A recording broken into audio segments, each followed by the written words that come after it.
Olá galera, estamos mais uma vez aqui no canal Ensinamed para falar sobre fisiologia, um curso de fisiologia básica.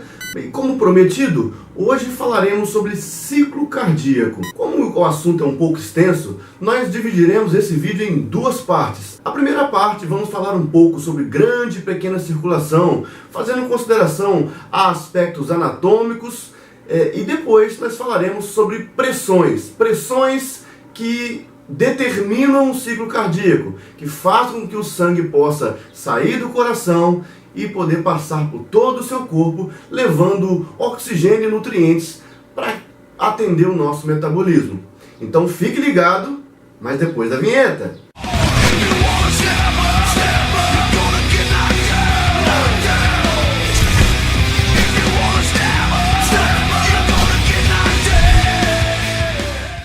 Bom pessoal, então hoje novamente o nosso assunto é o sistema circulatório.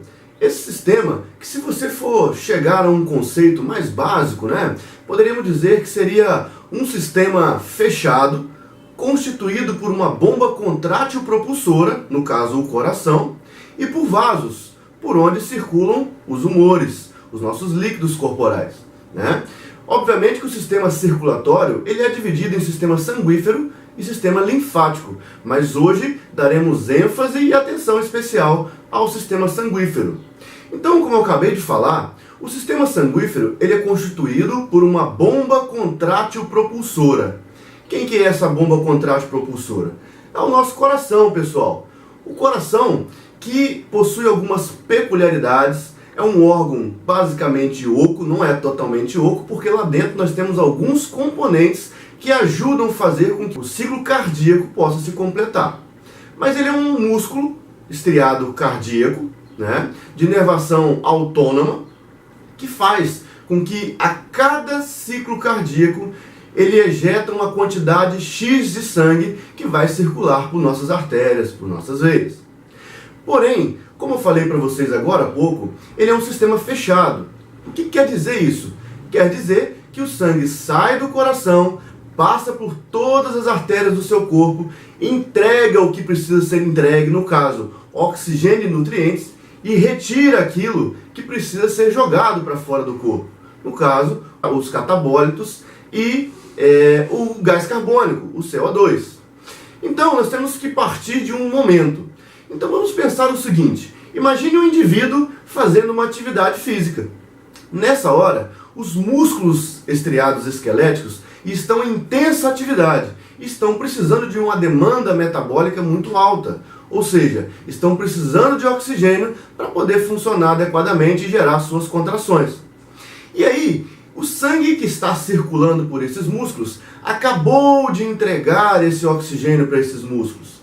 E aí, o músculo, se ele pudesse falar, ele falaria assim com o sangue: olha camarada, obrigado, você trouxe oxigênio para mim. Porém, eu vou continuar correndo aqui, eu estou numa maratona, eu estou fazendo uma atividade física, eu não quero parar, eu preciso de mais oxigênio.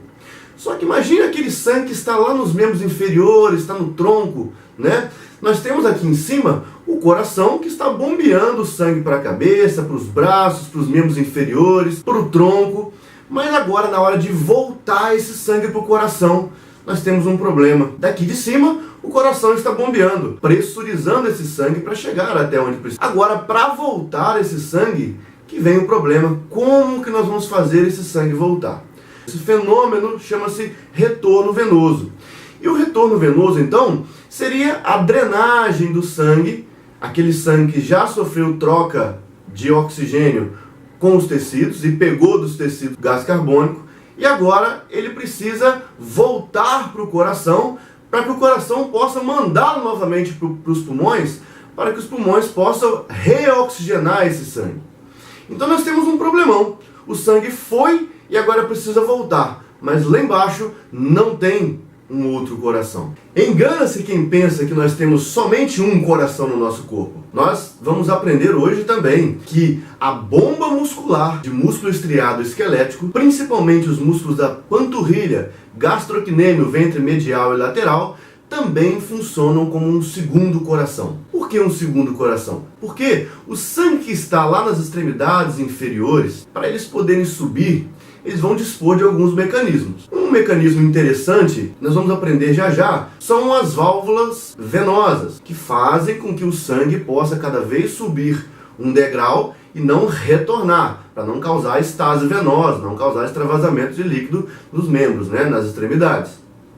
Mas também, principalmente, o músculo estriado esquelético, quando em atividade, quando em contração, ele praticamente massageia a parede das veias, fazendo com que o sangue tenha um movimento cada vez mais ascendente, juntamente com as válvulas venosas. E ainda, a pressão do próprio ventrículo esquerdo, que está bombeando o sangue novamente para as artérias, nós temos aí o que nós chamamos de retorno venoso. Então vamos aprender um pouquinho sobre a parte anatômica e fisiológica desse processo. Então, pessoal, aqui nós temos uma visão externa do coração, uma vista anterior do coração. E nós vamos começar o nosso aprendizado entendendo alguns componentes anatômicos externos ao coração, para depois passar para a morfologia interna. Então, como vocês podem ver, essa região aqui, ela é chamada de base do coração. Tanto é que todos esses vasos aqui que entram e saem do coração são chamados em conjunto de vasos da base. E aqui embaixo, nessa pontinha, nós temos o ápice do coração. Então, numa visão anterior, nós temos aqui localizado a aurícula direita, que vai coincidir com o átrio direito, a aurícula esquerda, que vai coincidir com o átrio esquerdo, o ventrículo direito e ventrículo esquerdo. Tá? Então vamos lembrar lá do nosso exemplo do maratonista, do senhorzinho lá que está correndo, e o sangue encontrou um problema, Ele precisa voltar para o coração bombear novamente esse sangue lá para o pulmão, para ele poder pegar mais oxigênio. E aquele retorno venoso que nós estávamos falando, que seria o fenômeno do sangue que já fez troca com os tecidos, retornado até o coração, ele retorna por duas veias principais. Essa veia aqui, chamada de veia cava inferior, e a veia cava superior. A veia cava superior, ela está drenando o sangue que está vindo do cérebro, da cabeça, do pescoço e dos membros superiores. E a veia cava inferior, ela está trazendo o sangue de todas as estruturas que estão abaixo do coração. Todo esse sangue, ele vai chegar aqui no átrio direito, que já já veremos a morfologia interna de onde esse sangue chega. Vendo o coração numa visão posterior, nós vemos que a artéria aorta, depois que ela tem o seu arco aórtico, ela passa atrás do coração, descendo até perfurar o diafragma e se tornar a artéria aorta abdominal. Aqui, mais uma vez, veia cava inferior e a veia cava superior. Bom, nessa imagem, nós temos um corte frontal do coração que se localiza o átrio direito, o átrio esquerdo, o ventrículo direito e o ventrículo esquerdo. Então, observe que essa veia que aqui está chegando é a veia cava superior de que estávamos falando. E aqui por baixo, nós teremos a veia cava inferior chegando e desaguando todo o retorno venoso no átrio direito. A próxima imagem, eu creio que vai ficar um pouquinho melhor para poder entender. Então, observe, o sangue que está chegando pela veia cava superior e pela veia cava inferior, eles vão desaguar aqui no átrio esquerdo. À medida que esse sangue chega no átrio esquerdo, ele começa a encher esse átrio esquerdo. Ele começa a ficar mais dilatado. Então, pessoal, o sangue que aqui chega pelas veias cavas superiores e inferiores, eles precisam ainda ir até os pulmões para poder ser oxigenado, uma vez que esse sangue que aqui chegou é o sangue proveniente do retorno venoso que já sofreu as trocas gasosas. Então esse sangue está pobre em oxigênio, ele está com muito gás carbônico e com pouco oxigênio. Mas para isso, antes dele ir para o pulmão, ele precisa passar aqui para o ventrículo direito, porque o músculo miocárdio do átrio direito ele é muito fraco. Ele é bem pequeno, a espessura dele é pequena, ele não tem força para mandar o sangue para fora do coração. E aí, o átrio precisa espremer, colocar esse sangue aqui no ventrículo direito. Para isso, vai acontecer o primeiro ciclo cardíaco, o primeiro evento cardíaco, que é a sístole atrial. Então, toda vez que falarmos agora em sístole, você vai lembrar que é contração. Então, sístole atrial é a contração dos átrios. Quando o átrio faz a sua contração, ele faz com que o sangue que aqui estava seja espremido, seja ejetado dentro do ventrículo direito. Para isso, ele precisa passar por um buraquinho que tem aqui, chamado ósteo atrioventricular direito, que está composto por uma válvula chamada válvula tricúspide. Essa aqui é a válvula tricúspide. Então, quando o átrio espreme esse sangue para passar aqui para o ventrículo direito, o sangue passa por esse ósteo atrioventricular. Agora, por um segundo momento, o sangue precisa seguir pelo tronco pulmonar para seguir para o pulmão esquerdo através da artéria pulmonar esquerda e para seguir para o pulmão direito através da artéria pulmonar direita. Então nós temos que agora entender que vai acontecer o segundo momento cardíaco, que é a sístole dos ventrículos. Ou seja, é a hora que o músculo miocárdio dos ventrículos vai se contrair para que esse sangue possa ser expulso pelo tronco pulmonar e chegar até os pulmões. Se você não viu a aula sobre sistema de condução cardíaco, dá uma olhadinha aqui na playlist e assista essa aula antes de continuar, para você entender que sempre contrai primeiro o átrio para depois contrair o ventrículo. Mas aí, quando você vai pensar que o sangue que aqui está precisa sair pelo tronco pulmonar, mas ele também pode retornar aqui para o átrio direito. Mas por que isso não acontece? Graças à presença de uma válvula, que é um tecido que está aqui entre o átrio direito e o ventrículo direito, que nós vamos chamar também de válvula atrioventricular direita, e ela tem umas cordas tendinas, aquelas cordinhas ali que estão presas em músculos papilares, que são aquelas projeções de músculos dentro dos ventrículos. Então, quando o ventrículo entrar em sístole e o sangue for sair pelo tronco pulmonar, mas ele tentar voltar por aqui, a tendência é que essa válvula se volte para cima e deixe o sangue retornar. Mas isso não acontece porque as cordas tendíneas seguram a válvula e aí a válvula se fecha. Então o sangue não consegue retornar. O único caminho que ele tem a seguir é sair pelo tronco pulmonar e atingir os pulmões.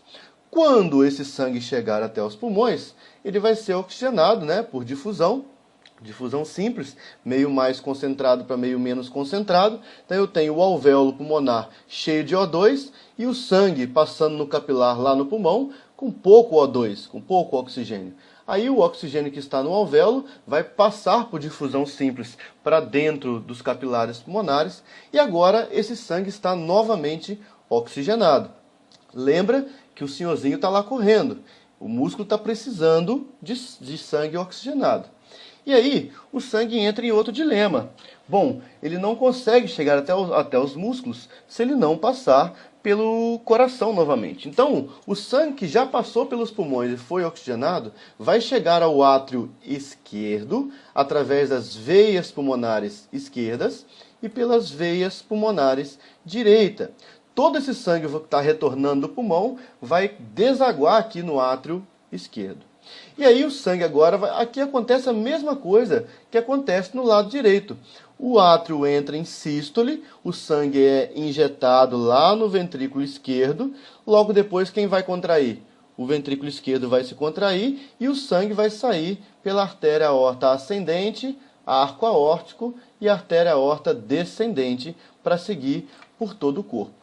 Uma coisa que é importante vocês perceberem, pessoal, que ao mesmo tempo que está chegando sangue venoso aqui, sangue pobre, sangue que está precisando ir para o pulmão, aqui também está chegando o sangue que está voltando do pulmão, o sangue já oxigenado. Então o evento é simultâneo. Ao mesmo tempo que contrai o átrio direito, o átrio esquerdo também está contraindo.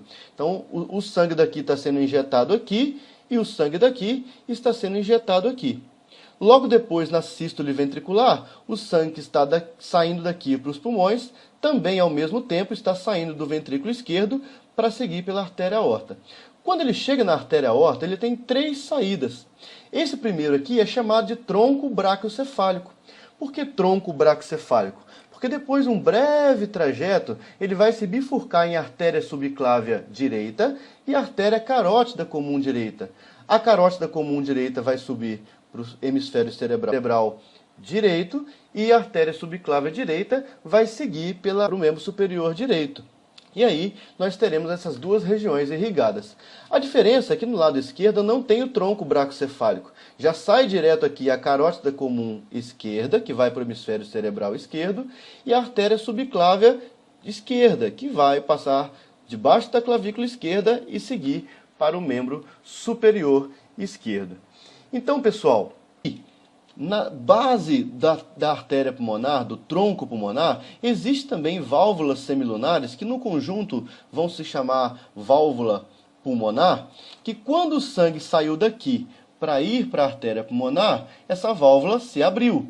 Mas quando o sangue tendenciou a voltar da diástole ventricular, acontece que essa válvula se fecha, porque o sangue faz uma pressão contrária aqui e ela volta a se fechar. Então o sangue não consegue regurgitar aqui para o ventrículo direito e nem para o ventrículo esquerdo novamente. Então, entendo que tanto as válvulas tricúspide, bicúspide, a válvula pulmonar e a válvula aórtica, elas garantem com que o fluxo sanguíneo siga sempre no sentido unidirecional. Ele não deve retornar. Então ele sai daqui, vem para cá, daqui ele vem para cá. Do lado esquerdo, ele vem do átrio esquerdo, ventrículo esquerdo e artéria aorta. Então ele nunca deve retornar, por exemplo, do tronco pulmonar para o ventrículo, do ventrículo para o átrio, nem do ventrículo esquerdo para o átrio esquerdo, e nem da artéria aorta para o ventrículo esquerdo. Por quê? Quando acontece isso, nós temos algumas condições patológicas, por exemplo, no sopro cardíaco, como pode acontecer uma estenose ou uma insuficiência de válvula, seja ela tricúspide ou bicúspide mitral, ou pulmonar ou aórtica.